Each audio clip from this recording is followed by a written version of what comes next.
Alright, let me be honest with you. You're watching this video because you're stuck in this weird limbo where you want to do everything, but you're doing basically nothing. And I don't mean you're lazy, I mean you're busy as hell, but at the end of the week, you look back and think, what did I actually accomplish, right? Isn't it? Like, you started learning that programming language, you went to the gym twice, you read half a chapter of that book, you researched camera gear for that YouTube channel you haven't started, and now it's Sunday night and you're lying in bed feeling like a failure because you're not where you thought you'd be. And here's what's really messing with you. You've got all these different versions of yourself fighting for attention. There's gym you who wants abs, career you who wants that promotion, creative you who wants to make stuff, social you who misses your friends, and they're all screaming at once and you're just standing there like, I don't know which one to listen to. So you end up on YouTube at 2 a.m. watching productivity videos, which, yeah, I see the irony, hoping someone's gonna give you the magic formula. Well, I'm not gonna lie to you and say there's some hack that makes it easy, but I'm gonna tell you what actually works when you're a real person with a real life who doesn't have unlimited time or energy. Because here's the thing nobody wants to admit. You can have everything you want, just not all at the same time. And once you accept that, everything changes. This is what I call productive paralysis. You want to do so much that you end up doing nothing because you don't know where to start, and starting feels overwhelming, so you just don't. I lived like this for 2 years in college. I had this whole list of things I was gonna do: learn video editing, get serious about fitness, build actual skills, but every day I'd come home from work, tell myself I was too tired, and watch something random on YouTube until I fell asleep. And you know what the crazy part was? I had the time, but I was just bad at managing time, like you're being pulled in 15 directions and making inches of progress instead of miles. Here's something that's gonna sound harsh, but it's the truth. Most of the stuff on your list is what you don't actually need to do right now. You think you want to learn piano, but what you actually want is to already know how to play piano. You want the result without the process, and that's not gonna work. There's this researcher, Angela Duckworth, who wrote a whole book called Grit about this. She found that the people who actually stick with things aren't necessarily more talented. They're the ones who genuinely enjoy the struggle. They like practicing, they like the process. So before you even think about time management, you need to figure out what do you actually want to do. Not what sounds cool on paper, not what would impress people. What do you want when nobody's watching? For me, it's creating content. I don't love it every single day. It takes real time and effort to make something good, but I'm pulled toward it. I think about it even when I'm not doing it. That's how I know it's real. Versus something like learning to code. I thought I should learn it. Everyone said it was useful, but every time I sat down to do it, I felt like I was forcing myself. That's not a time management problem. That's a desire problem. So grab your phone notes right now. List everything you think you should be doing. Now cross off anything that's a should and not a want. Be ruthless. What's left? That's your real list. And I bet it's shorter than you thought. Alright, now that you know what you actually want, let's talk about how to make it happen.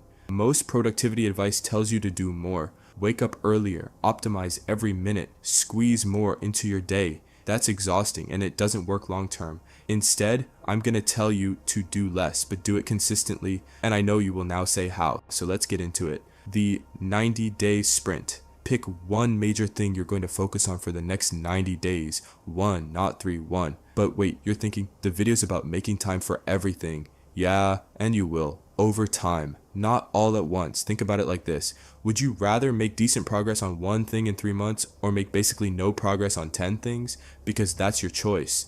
Okay, so you've picked your one focus for the next 90 days. Now what? Build the 2-hour block. You need to find 2 hours in your day. I don't have 2 hours. Yes, you do. You just don't realize where they're going. Check your screen time right now. I'll wait. See that? You probably spent 3 to 5 hours today on social media and YouTube. I'm not judging, I do it too. But let's be honest about where the time is. You don't need to quit Instagram, but what if you cut it from 3 hours to 1 hour? Boom, there's your 2 hours. Maybe it's 1 hour in the morning before work and 1 hour at night. I don't care when, just lock it in. And here's the key. Schedule it like it's a meeting you can't miss, because it is. It's a meeting with the future version of yourself who actually did the thing. The evening planning ritual. Every night before bed, spend 5 minutes planning tomorrow. Not just what you're gonna do, when and where you're gonna do it. Tomorrow I'm gonna work on my side project equals won't happen. Tomorrow at 7 p.m. after dinner, I'm going to my desk to work on my project for 1 hour equals might actually happen. Your brain needs specifics.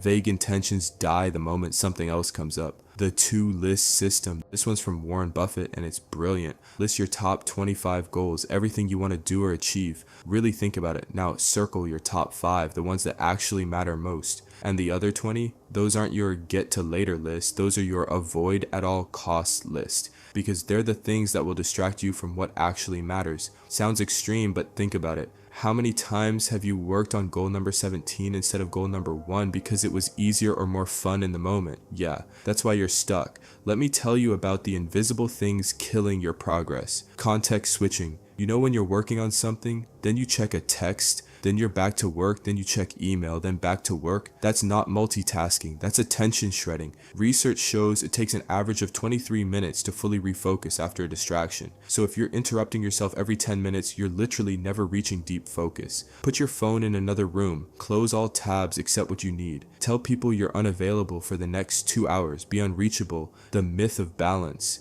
Everyone talks about work-life balance like you're supposed to give equal energy to everything every day. That's impossible, and it's why you're stressed. Some days work gets 80% of your energy. Some days your relationships do. Some days you just need to rest. That's not failure, that's being human. Instead of balance, think about seasons. This is your fitness season. Next might be your career season, then your creative season. They can overlap a bit, but one gets the spotlight. Perfectionism disguised as planning. You spend hours making the perfect schedule, color coding your calendar, finding the perfect productivity app, then you never actually do the work because you're too busy optimizing the system. I know because I did this. I had bullet journals and Notion boards and different apps, and I made zero actual progress until I realized I was using planning as procrastination. Your system doesn't need to be perfect. It needs to be functional. A basic calendar and a notes app is enough. Stop planning and start doing. Look, I'm going to be straight with you about something. The reason you're not making progress isn't because you don't know what to do. You've watched enough videos. You've read enough articles. You know exactly what you need to do. The problem is you're waiting for the perfect moment, waiting until you feel motivated, waiting until life calms down. But here's the thing about waiting for the right time. It never comes. Life's always going to be messy. You're always going to be a little tired. There's always going to be something going on. The people who actually achieve their goals don't wait for motivation. They start before they're ready. They do it even when they don't feel like it because they understand that action creates motivation, not the other way around. You think fit people always feel like going to the gym? No, they just go anyway. Discipline isn't about feeling like doing it. It's about doing it especially when you don't feel like it. Here's how to actually turn this into reality instead of just another video you watched and forgot about. Start stupidly small. Don't say, I'm going to work on my project for 2 hours every day starting tomorrow. That's how you fail by Wednesday. Say, I'm going to work on my project for 10 minutes tomorrow. That's it. 10 minutes. You can do anything for 10 minutes. And what usually happens? You do the 10 minutes, you get into it, and you keep going. But even if you don't, you still showed up. That's what builds the habit. James Clear talks about this in Atomic Habits, the 2-minute rule.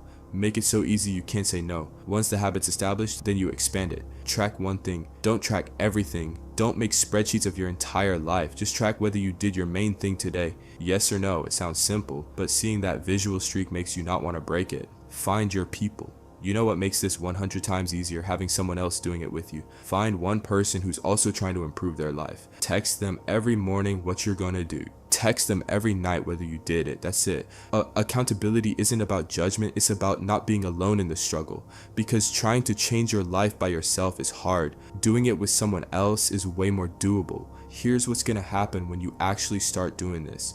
Week 1, you're going to feel motivated. You're going to crush it. You're going to think, finally, this is it. Week 2 or 3, it's going to get hard. You're going to miss a day. You're going to feel tired. You're going to want to quit. That's the moment. That's the moment that determines everything. Because everyone gets to week 2. The people who actually change their lives are the ones who keep going when it's not fun anymore. You don't need to be perfect. You just need to be consistent. And look, a year from now, you're going to be somewhere. The question is where. You can be in the exact same place you are now, still watching videos about productivity, still feeling stuck. Or you can be someone who actually did the thing. Not all the things, just the one thing that mattered most to you. And then the next thing, and then the next. That's how you make time for everything. Not all at once. One thing at a time with full focus, until it becomes part of who you are. So here's your homework, and actually do it. Don't just nod along and close the video. Tonight, before you go to bed, write down your top 25 goals. Circle the 5 that actually matter. Pick one for the next 90 days. Schedule when you're working on it tomorrow.